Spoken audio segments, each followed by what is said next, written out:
ધારીની બાજુમાં ગળથરો ને ગળથરાના ઘાટ ઉપરથી મારી આયુના આગેવાન વીર ખેતલાને આય ખોડલે એટલું કીધું કે મારા વીરા, મારું એક માણસની પાસે લેણું કેદુનું પડ્યું છે, કોઈ દી ભરવામાં સમજતો જ નથી.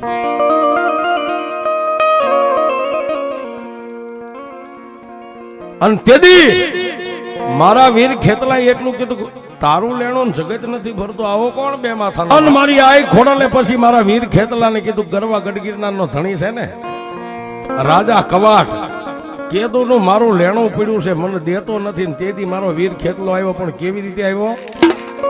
જુનાગઢની ધારાગર વાડીની માલપા ફૂર બનીને આવ્યો. ભૂંડ, આ વગડાની માલપા રખડે ને ભૂંડ, ગામમાં બજારે બજારે, એવા ભૂંડનું રૂપ લઈને ધારાગર વાડીની માલપા આવી.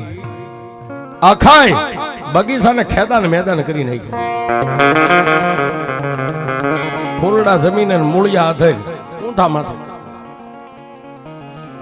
માળી હવારે વેલા પરોડિયા હાથની માલપા હોનાની સાબ લઈને ફૂલ ઉતારવા ગયો, એકે ફૂલ ન ભાળ્યું. પણ આટા મારતા મારતા આમ જોયું ને, ત્યાં સંપાના સોડવા હેઠે એ પગ અધર કરીને ઊંધા માથે હુતેલો. આમાં માણસને અલગ, ફુવાની ઠબ અલગ હોય બાબુ.